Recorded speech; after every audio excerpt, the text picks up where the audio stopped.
Laminate floors have the same great look as hardwood floors, and installation is easy, especially if you follow these simple steps. Lowe's has many different styles of laminate flooring to fit the look of any home. But before you install any type of flooring, make sure you prep your subfloor. To learn how, watch the subfloor prep videos at lowes.com/videos. Also, print out the instructions for this project. Now, we've listed all the steps and materials you'll need to complete your floor. For this project, we'll need laminate flooring, underlayment and moisture barrier if required, a jigsaw and a circular saw for cutting the boards. A miter saw and table saw can make the job even easier. Of course, when cutting, always use safety glasses and a dust mask. You'll also need flooring spacers. A weight or carton of flooring will keep the floor stationary while you're working on it.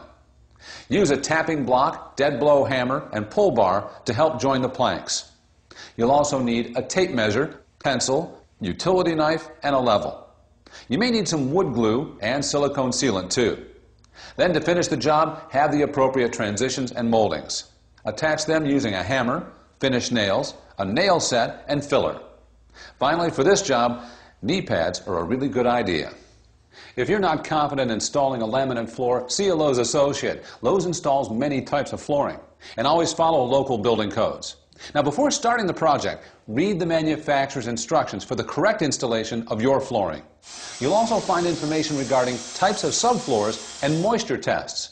If you're installing over concrete, a moisture barrier is required.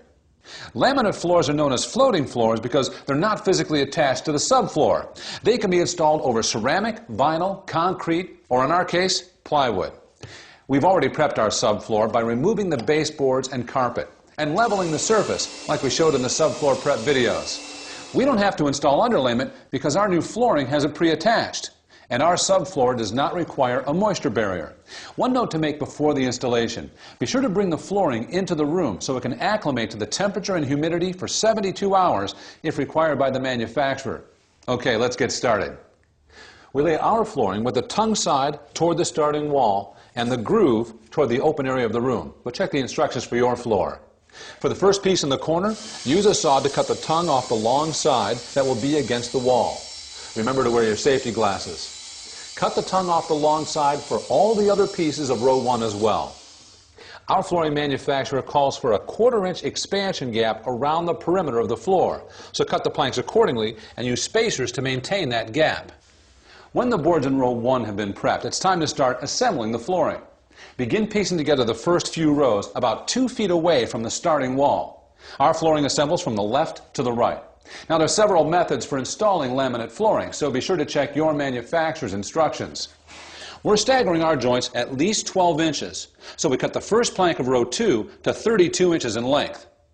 To cut the flooring, place the plank on its face to reduce chipping, and use a saw blade recommended for flooring.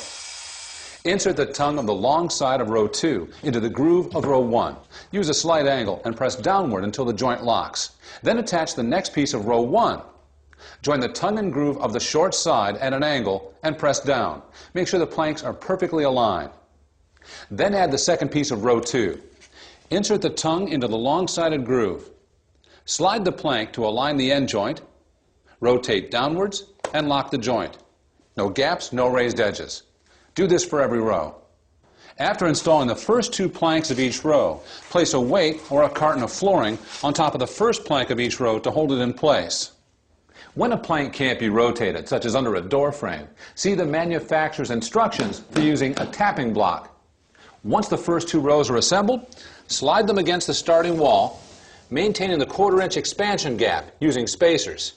Continue installing the rest of the floor. Make sure the joints are staggered at least 12 inches. You may be able to use the cut pieces to start new rows. If you have obstructions like vents or cabinets, use a jigsaw and cut the flooring to fit. Make sure you include the expansion gap.